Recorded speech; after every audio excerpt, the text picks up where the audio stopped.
y'all, welcome back to my channel, or welcome to my channel. If you're new here, hit that subscribe button and turn on those post notifications so you can get notified every time I post a new video.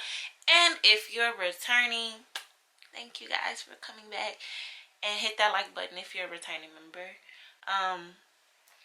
And also comment below if you're returning.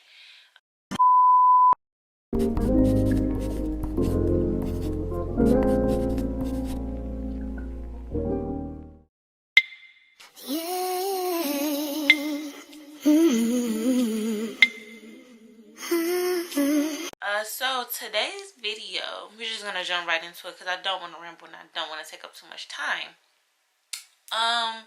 As you can see by the title, it's the things that I learned in my 20s. Right now, I am 25 years old, so I'm halfway through my 20s now, and I just want to share a couple of things that I've learned through these first 5 years of being in my 20s. Because baby, mainly. So really, like, the purpose of this video really is to like kind of act as a guide for anybody that's like, you know, about to turn 25, currently in their 20s or early 20s. Like, it doesn't really matter. Like, people pretty much in your 20s or the late teens coming into the 20s and stuff, like, just to hear about like certain things that you're gonna be, that, well, not that you're going to face, but because everybody is different. Because the stuff that yeah, and I'm missing the yeah, don't worry about it, I'm gonna fix that. But like, some people is probably going through this or went through some of this stuff in their late teens also. So this video is just like an outlet so we can all just come together as a community, all the 20 girls and boys. We can just come together and just, you know, have a discussion on, like, you know, how we maneuver certain obstacles in our lives during these growing pains, because that's really what it is. But I don't really want to ramble, so I got a couple of notes on my phone that I, you know, took just so I can like get to the point and not do too much. So I broke it down in like 4 different type of categories. So I broke it up in relationship, friendships, personal, and family. Because those in my particular journey was like the 4 major hit points. Some people might have careers. Some people might have might not have relationships. Some, like, it just depends on who you are. But to me, those was like the 4 things that I kind of like had to grow the most in my first 5 years to my 20s. So relationships, let's start off with that one, because, you know, we all love talking about relationships now. So the first bullet point I got is effectively communicating my feelings and boundaries. So pretty much I would say, like, when I was kind of like dealing with people in relationships and stuff, I didn't necessarily know how to like communicate in the most healthiest way with my partner. Sometimes I'll just shut down, and this is pretty much with any and everybody, for real, but like, I would like shut down. I wouldn't give them no more chances. I would completely like just go into like this weird zone where I just don't know how to communicate, don't know how to open my mouth, don't know how to say what I like and what I didn't like, and just kind of like go with the flow type of thing. And then it was kind of like a on and off type of unhealthy cycle that I was creating. And I just didn't understand why I felt so muted in my relationships and why I just kept like letting the cycle continue. And honestly, I don't know why they really stuck around. Because I mean, I can laugh about it now because I done grown, but it was really like a horrible trait of mine. It was like I didn't know how to be like a good partner, really. But I was also very young, so I had to just like learn how to communicate healthy on like, this is what I like, this is what I don't like. And this kind of like goes into like pretty much all of them. Just being clear with my intentions on what I want and deserve in a relationship. At a point in my 20s when I got over like my first heartbreak, which was like me coming out of high school into college, I wasn't really clear about my intentions really all the time, or at all, really. It was kind of like I said something and then it was just like, okay, cool, that kicked off a situation, and then now it's like I'm going with the flow, just motion it through.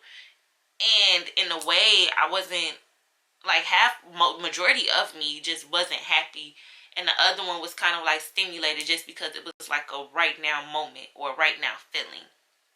And then it created toxic environments because going back to the first one, I didn't know how to communicate healthy on like what I liked and what I didn't like for real. It was kind of like I just expected my person to just know how to, like, for him to just read my mind, like, no, this is what I like, this is what I don't like, this is what I need you to do, when it's like, they ain't how that work, baby, they ain't how that work.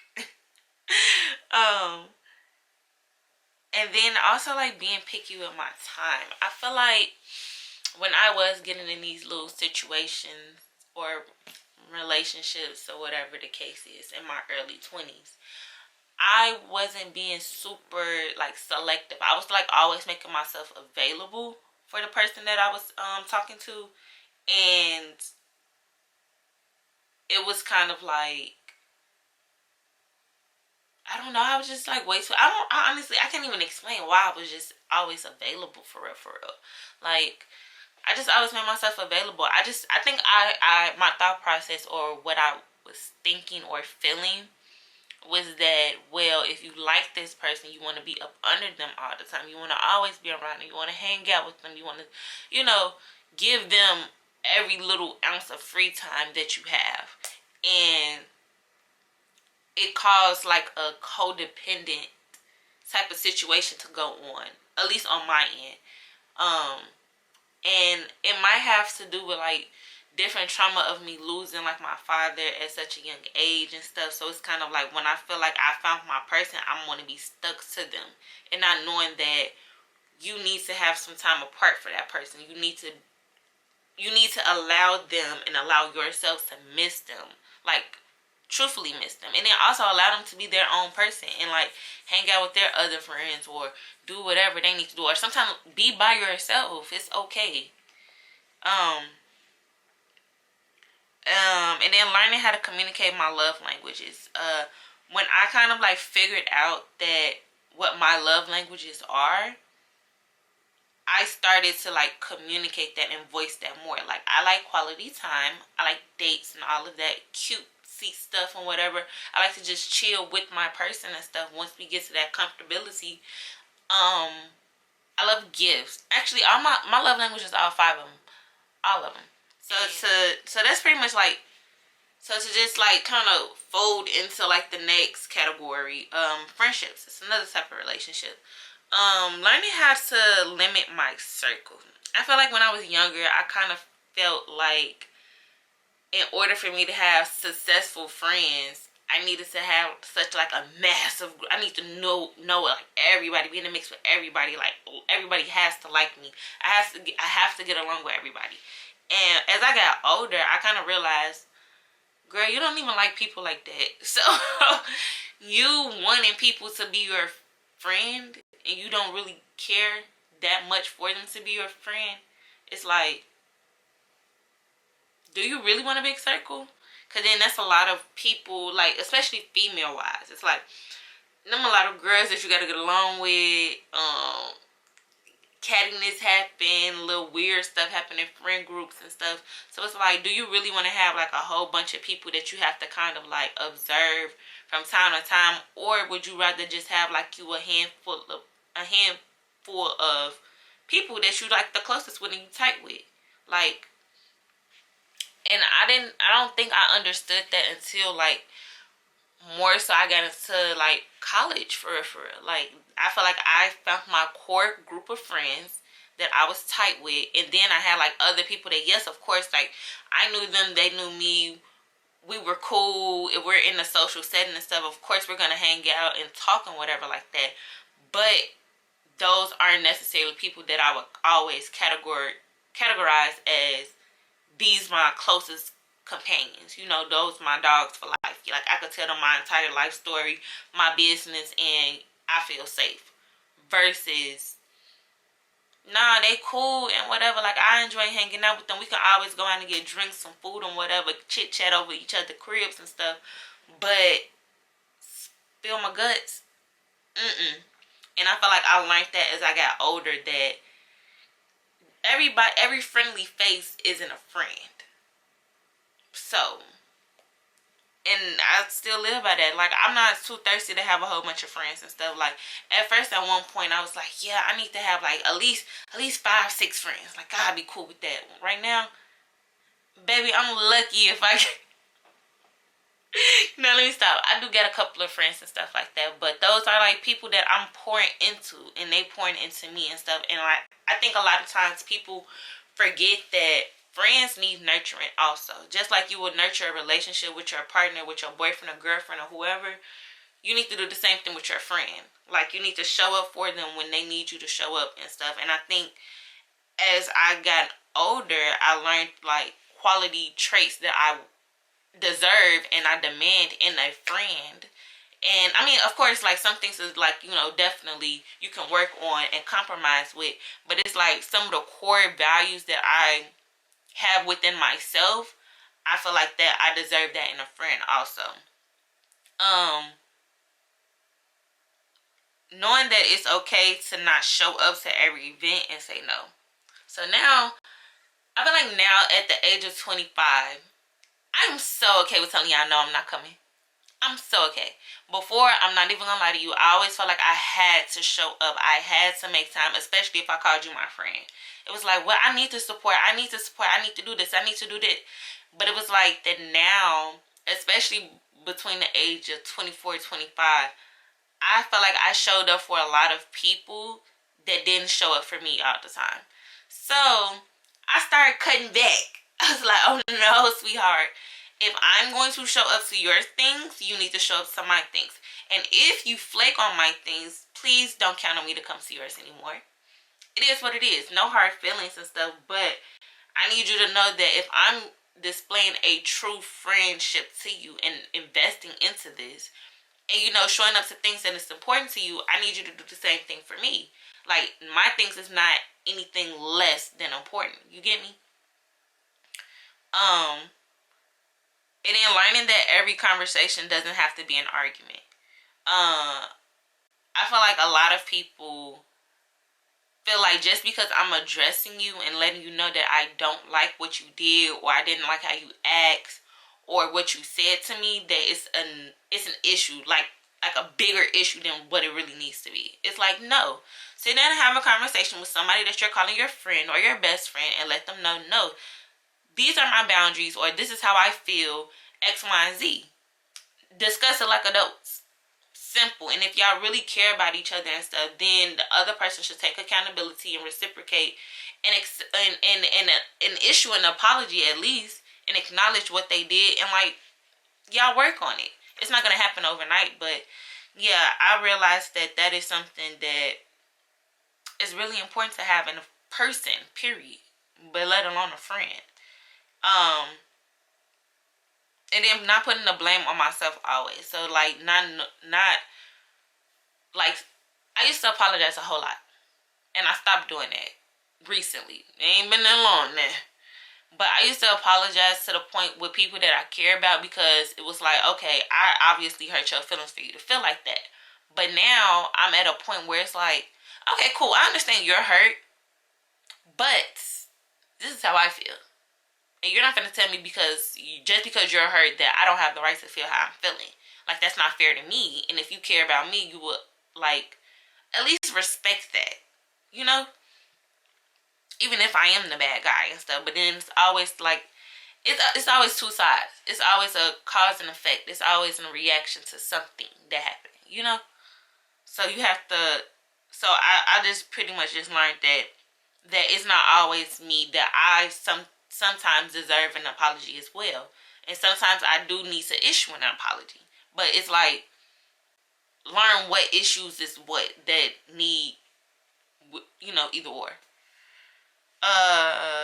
And then also, the last thing in friendships is that knowing that just because we grew apart and we're no longer friends or no longer close with each other and stuff, that it's not beef. Like, we're not beefing. We just grew apart. Like, you just not my cup of tea anymore. Like, I'm in a different stage in my life.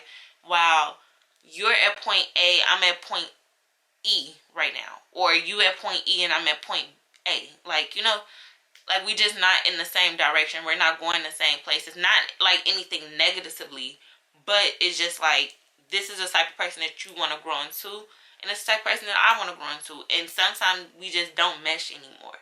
Not meaning that we have to be into it or be. We just grow apart.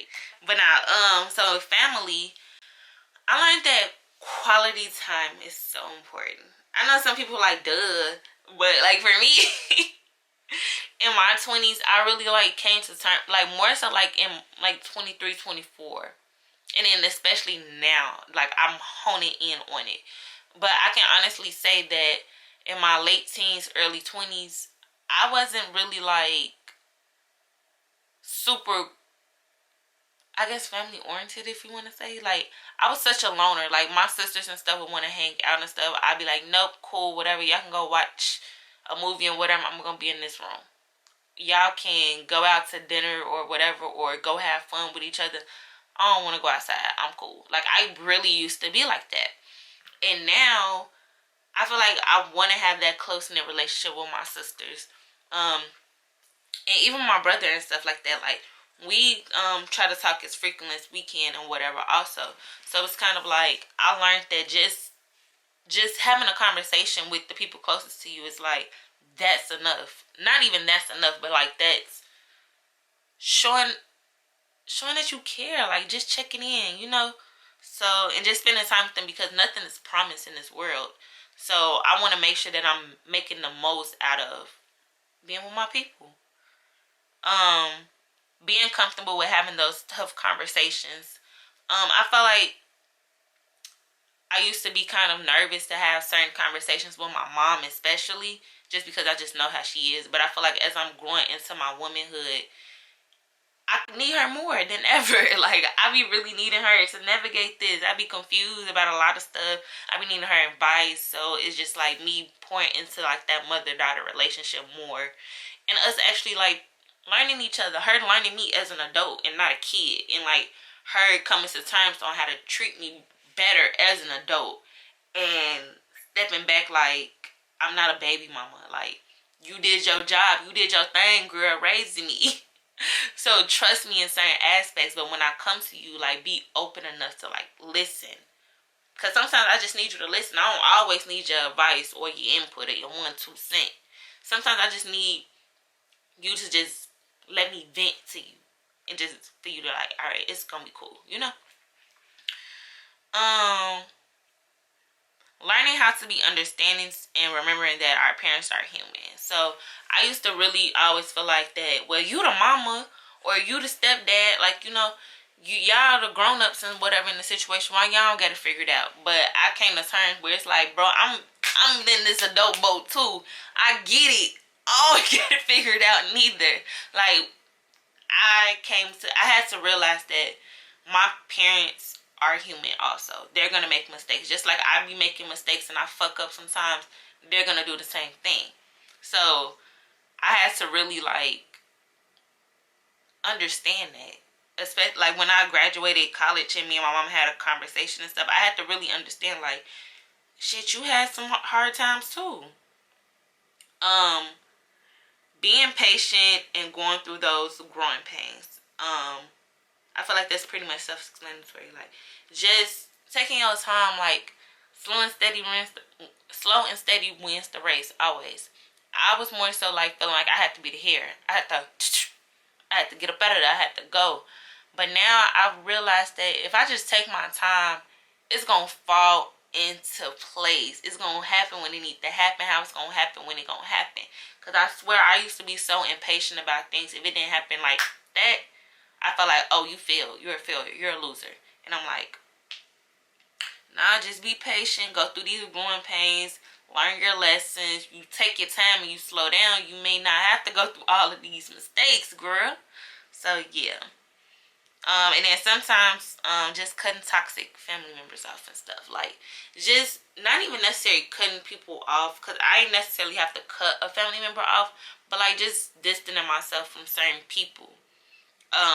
In my family, where it's just like, I love you, but from a distance, because it's too much going on right now, baby, and I don't need that energy in my life right now. I already got a lot going on. I love you, But yeah, back it up. And just being okay with that. Like, you gotta set your boundaries and be okay with it. And that's me going into like my personal stuff. So the personal things I learned about myself is like learning how to set my boundaries and standing firm on my boundaries. I used to really be flexible with people, and now I'm definitely like, no, this is what I like, this is what I don't like, this is what I'm gonna tolerate, this is what I'm not gonna tolerate, and this is what I can work on with you with, and this is what I'm just not, no. So it's like, it's either a yes, hell no, or we gon' figure it out a little bit. And just standing on that, like, my boundaries is my boundary. This is my border. This is what makes me feel safe. I feel threatened or disrespected in any type of way, you can't be around me at all. And learning to be okay with being alone. I always felt like I had to be around people and do things and stuff, especially when I was going through my depression. I used that as like a crutch and like a crutch really and stuff like that. Like being around people and stuff, and it was like feeding my addiction to certain things. And I felt like that in order for me to kind of like beat that, I had to learn how to be by myself and kind of like understand my emotions or try to figure out like what am I feeling, or why am I feeling like this, or what's going on. And I feel like the moment when I did that, that's when everything started to kind of like, I wouldn't even say make sense, but that's when I really started to kind of like learn how to fight my battle through depression and not like succumb to like, a downfall. Because baby, 25 has been a journey. It's been a journey to get to age 25. I'm not even gonna lie to y'all. Knowing that being selfish isn't a bad thing always. I feel like I was always a too giving of a person. And now that I'm more so not as selfless as I was, and more so a little stingy with my time or stingy with what I want to give to people, and that is okay. Like, sometimes I need a little bit for just me. I can't give you all of me all the time. Sometimes I need to give you probably like 2%. Or maybe I can't give you none of me today. Sometimes it gotta be me. And that goes into more so like that self-care is important. Sometimes I need my entire day to myself. I need you to not contact me. Don't feel like I'm obligated to respond to you. Obligated to see you. Like, I'm going to see you when I see you. I'm going to talk to you when I talk to you. I need to breathe. That's it. That's all. I love you to death. But I need to breathe. And I'm a loner by definition. I don't care what nobody say. I don't even know if that makes sense. But I'm definitely a loner. So it's like, when I want to be by myself, I need to be by myself because I need to regroup and go through my own emotions real quick. Like, sometimes I'm too overwhelmed and overstimulated by a group of people or one person.